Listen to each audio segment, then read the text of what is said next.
don't know if I set the record, but sometimes I feel like I have for trips to and from Omaha and Kansas City. This trip used to be a lot more fun and eventful and full of love when I had the two kids that I no longer talk to or see. Made this city home for me. So these days, my trips to and from Kansas City, unfortunately, are more about nobody waiting for me, and the only people that are waiting with handcuffs today. So I just want to finally start, I don't know, share my side, see if I can help somebody else avoid such bullshit. God knows I got a little therapy out of all the responses I got the other day, and like a couple in particular, like, you know, I don't like being a victim and asking for help. It's very hard, and really I have to help myself more than anything. But it's a hard deal being a father, a loving parent of any kind, and not having your purposes, you know, the things that you thought you were doing it all for. And even more so when the reason why is shit. This drive doesn't feel like I'm going home either way anymore. I feel like I'm like definitely in limbo a little bit because you know, without my kids, unfortunately life can't be full for me. Some people can put it in a box and operate, and I'm not able to yet. So, which has as much to do with me as the reason they were taken from me. There's something about being so screwed over and so like annihilated in my situation and in situations like mine. The thing is, you never hear stories about men doing this kind of stuff to women. Not letting them speak to them, holding them hostage for money. Like, what money? The money's gone. Like, I don't even know what. So all it is now, all it's about now for me, it's with my ex is, I don't even know. Actually, I do, but it's about truth, which certainly not about the two kids. Mine's not always easy, but at least I live it. Like, at least I'm in it. I'd rather be here than fucking winning and not fake, but just manipulative and lying. Like, I never wanted to talk bad about my kid's mom or their grandma. But I'll just say it, they're evil, to be honest. And if they would have just stopped, I never would have. But like, they just keep coming. They just keep coming. So, you know, I'll just share this one last story because the day it all changed for me, and not only was I a good person to my ex-wife and her mom, and I guess her lame-ass, lying-ass boyfriend now, they all have protection orders against me because I came over to the house when my kids stopped showing up for soccer games, and I started hearing audio recordings of them telling the kids they were going to miss soccer games. Wait, hold up. This is more like it. I was really angry. And that this was a rite of passage. And wait till they see the look on their dad's face because I was coaching. It's like, it's pathetic in such a way that I'm done being quiet about it because it's just been too much inside of me. So like, anything that I've had in my life, I've worked for, and I've lost a lot of it because somebody wants to take it from me. And I'll give you more examples. I was coaching soccer teams, so she would file a motion to tell me I couldn't coach anymore. They would say, why? Well, he talks down to us, he does it. And then I thought this dude was coming along to be a part of the solution, Brian. And he jumps right in and has now replaced me as their dad. And here's why. I went over there to see where my kids were for another soccer game after how many they missed. Last one of the year. Last one ever, apparently, because Brian's in charge now. And he answers the door. Hey, Brian, where are the girls? I've been trying to get a hold of them. Oh, because they don't call or text anymore. Not in 500 days have I spoken to my kids by phone. It's awful. It's abusive. It's terrible. And the same goes for their brother. That's why they're missing one. Oh, I can't even get into it, but I'm just happy to, like, bring some truth to it because my kids, like, they were all I had, and I lost mine. Twice. And I take responsibility for some of it, but I just, like, that's the worst punishment any parent could ever wish or could ever, like, fear. It's like, what do you ask anybody? any parent, what's their biggest fear? They don't want to die before their kids do.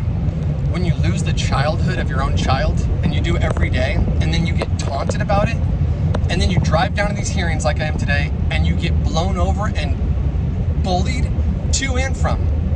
The last hearing I was at, which I've been to 65 now. She's won 64 of them.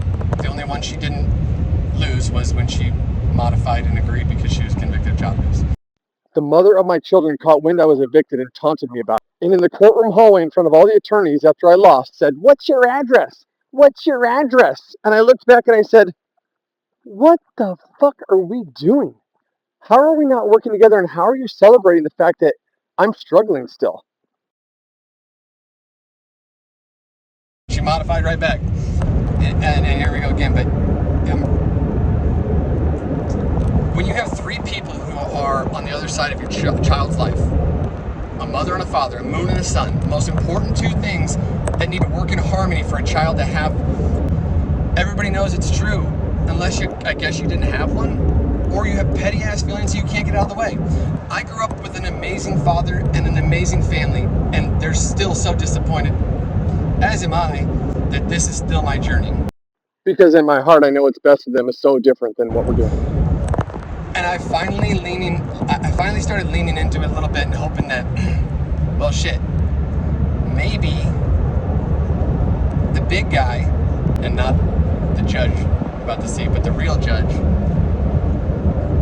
maybe he's poking me.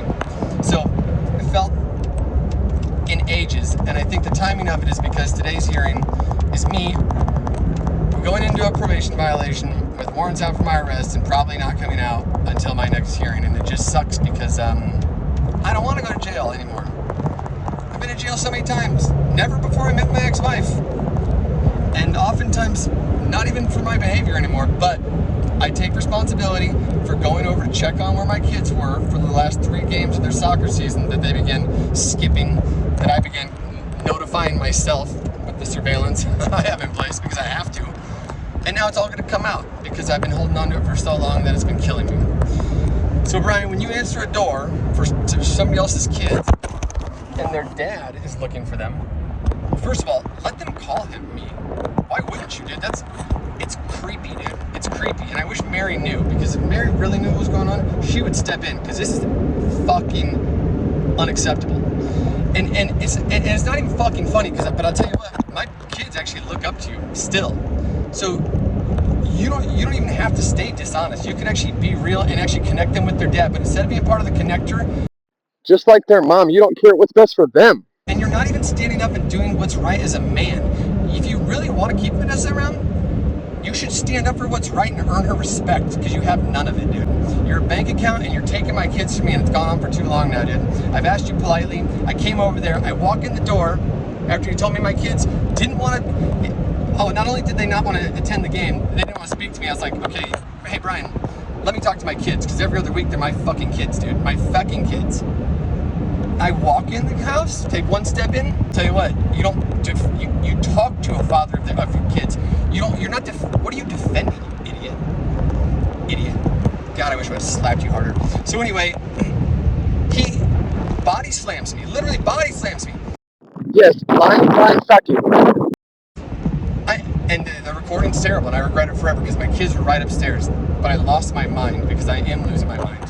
And now I lost my kids because the damage control is terrible.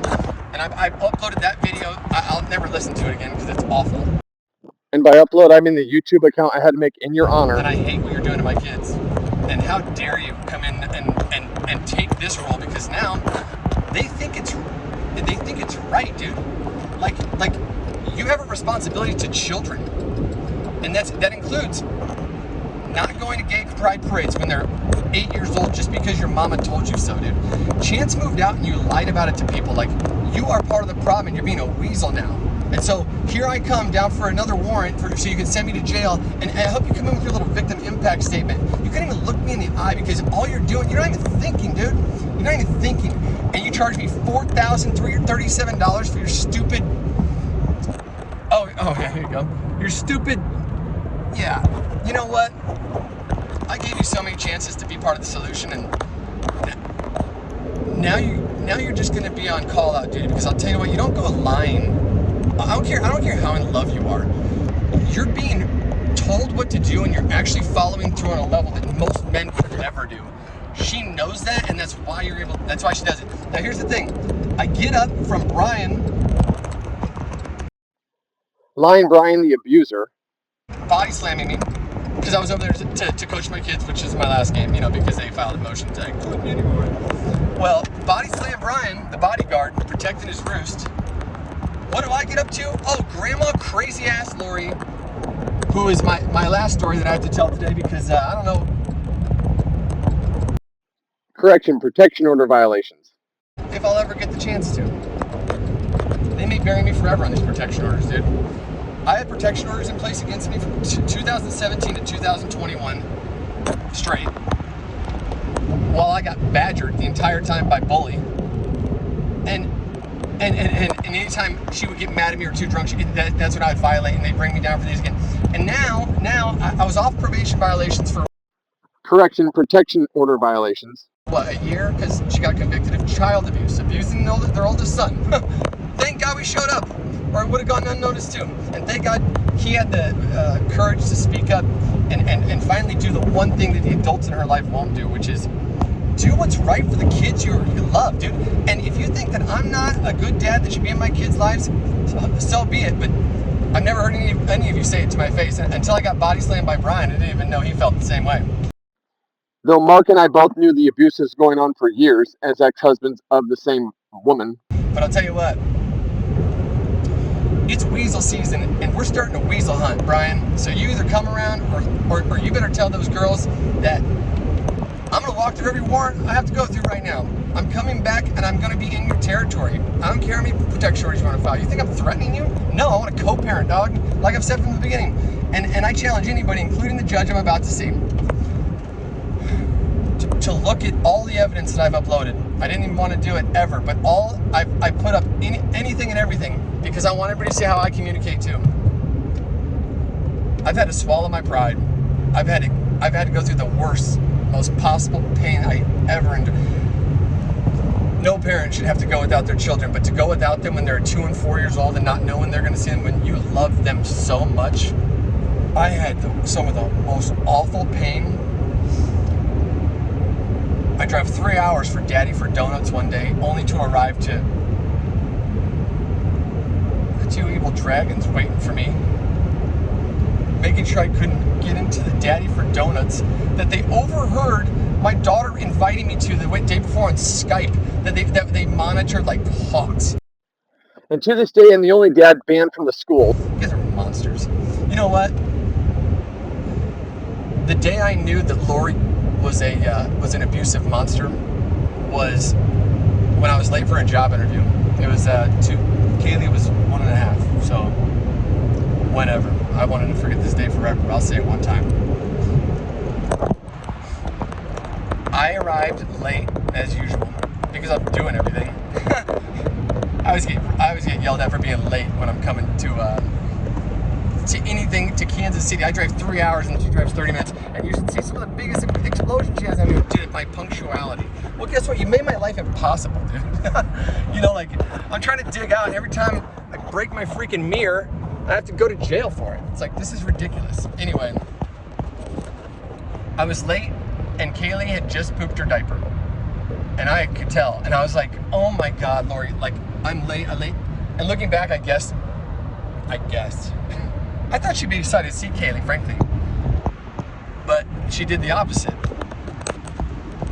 I had to drive downtown to interview with, what are they called? I don't even know. They're the insurance. Spring Venture Group. It was a long interview. It was a group interview. It was in the afternoon on like a Tuesday, and I got back right before the kids were getting home. So it was like, my interview was at 2. I left Kaylee with Laura like at 1:30, and I came back and I heard the most what is it called? Blood curdling screams you'll ever hear in your life. As a parent, it's like it arrests you. And I've heard them since, unfortunately, or something similar. Back when they were able to. I ran into place. I said, who's hurt? Who's hurt? And I see Lori sitting there. I'm like casually, like, she's got her legs crossed and she's just looking at me. I'm like, wait a minute, why is, there's a horrific scene right here and and then I realized what had happened.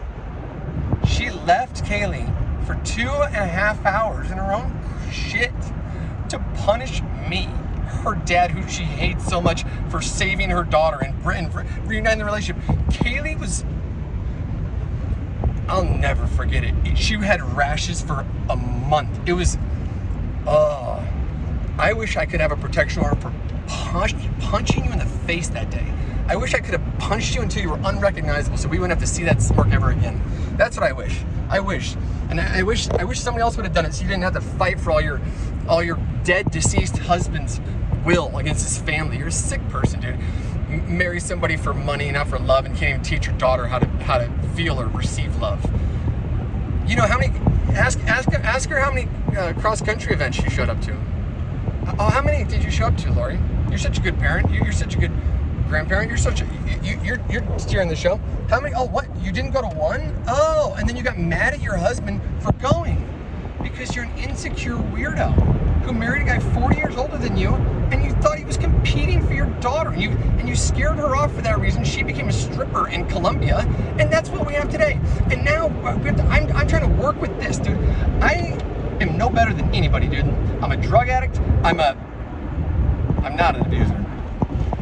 I'm not an abuser. But anyway, a lot of people would think that I am because I have to go to battery classes. So, and it's not for like Energizer Bunny lessons. But jeez, the amount of protection orders I've had, I should beat something. I deserve a couple beatings. There's nothing funny about this, but I'm telling you right now, it happens to men all over the place because I've been around them. I've sat in the jail cells with them. I've seen, oh my God, and you know what? The only men it can happen to are the ones that actually care. The ones who actually want to stick around, who are trying to fight for their kids. I have nothing left to take. And yet I'm going to go to court today like I do every other day.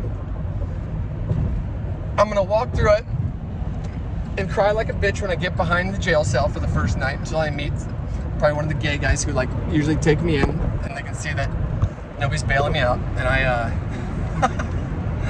I'm just kidding. Why did I say that? Anyway, I don't mind gay people. I do mind kids transitioning to be another gender at a young age, especially when it's by a proven psychotic person. Like, Vanessa needs help. Can somebody step in? Danielle, we'd like your help. God believes in you. You need to help Vanessa.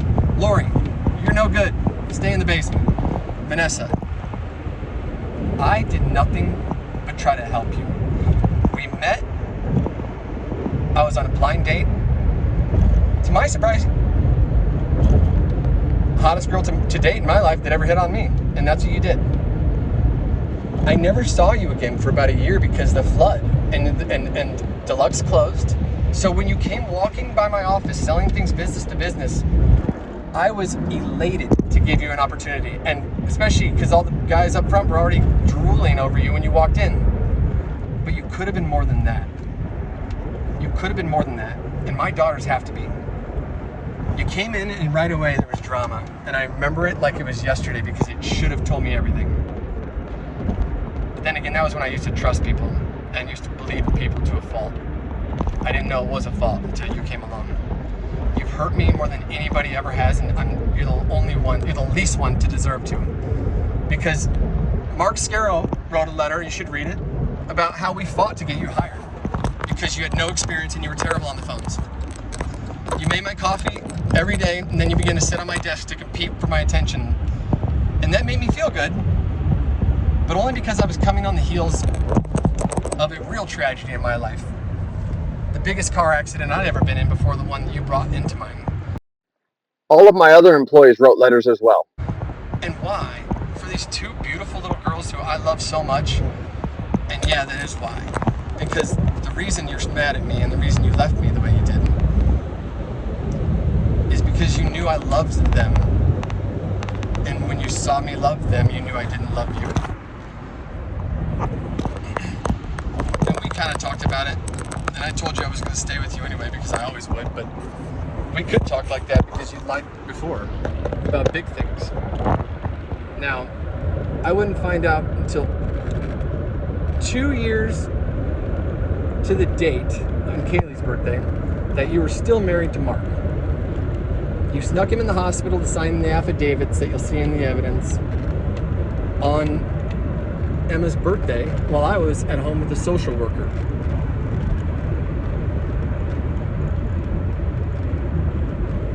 Social worker. I was surprised to wake up to it too, but who knew? All I knew was when Emma was born, I loved her more than anything, and I always will, and I always have. And you've taken her from me, and you've now tried to make her hate me. And you've been doing it so long, and you've gotten away with it.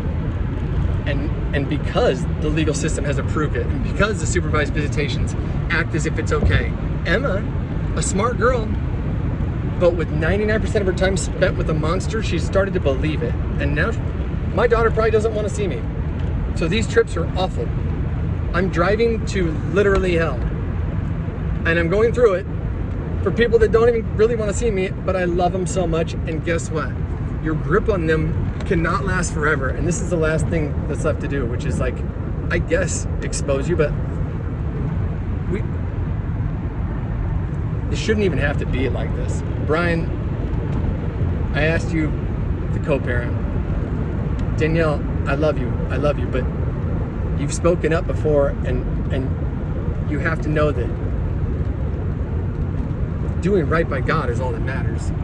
And so I may not be the easy. But these kids learn a lot from silent approval as well. And since you're bullied, you never said anything publicly positive about me. To support. I'm a broken person. But those that really know me know I'm a loving parent, and becoming a parent is all I want to do. So I don't have anything else to lose. And I guess what I'm really asking is, Joshua Holly, whatever your relationship is to her, cut it. We gotta get gender bias out of family court, buddy. I'm coming to you. If I don't talk to you soon, and if I never post again, it's because Brian was my celly. And we made up. We're gonna do what's best for the girls. They're mine too, dude. It's weird that you don't think that. It's sad that they're yours, actually, but I appreciate you being there, but you're being there in a terrible way because your silent approval is pissing me off. And it's like, sooner or later, if you are from the family I think you are, then somebody's gonna see through to you, and you have a brother or somebody who starts to wake you up, because, dude, it doesn't have to be like this. We're dudes, bro. Like, malicious mother syndrome doesn't apply to you. You're not even a mother. You're a dependable, good dude, but you're whooped by a person that isn't whooping you for the right reasons. Stand up. Stand up. Say one good thing about me. Everybody else can, but the three of you, it's insane. And I don't even care. It's not about me. What I'm trying to say is I'm trying to be in the one. I don't want this to be a, what do they say? A mutter and a martyr. I don't want to be a martyr. I don't want this job. I want to be in my girls' lives. I don't want to be on Facebook doing this, but I do feel like it kind of went well. So maybe we'll try again. I don't even know how to upload this, a 23-minute video, but I'm going to, because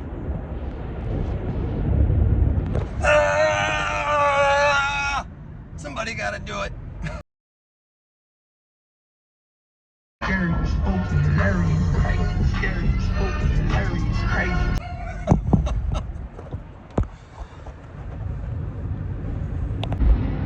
Hey guys! Will somebody look after my kids? I think they lost their phones, their tablets, and their computers, because I haven't heard from them in 500 plus days.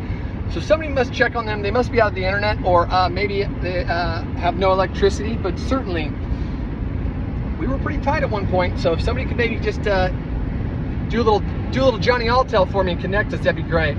Okay? If not, you know what child support really is? Being there for your kids, supporting your kids, not obstructing good things and love from their life. I support my kids in so many ways. They should pay me. They should pay me. Instead, it's the worst nightmare of my life. Mark and I are good fathers. We both lost a child or children. Are we the common denominators? The only reason I did is because I actually was the one who convinced her not to ask Mark for child support, because it's like, we didn't need it. So she only gets $300 a month, and that pisses her off, I guess. But like, this turnip's been squeezed, dude. I've never even I think I was being a little down earlier, and I just want to come back and say one last thing. I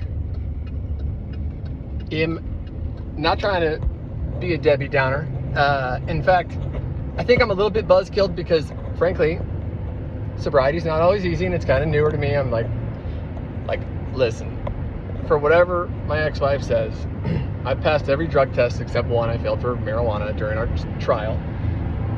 And, you know, do I consider that sober? Sometimes I consider it enlightened. And for somebody like me, it's like better than the alternatives, because screw pain pills. Stay away, people. Stay away. The reason I'm a little down today is because of this. Jail sucks, and when you have 3 warrants for your arrest, and, you know, 3 days of court dates, it's pretty much guaranteed you're going to have to go sit. And it's like,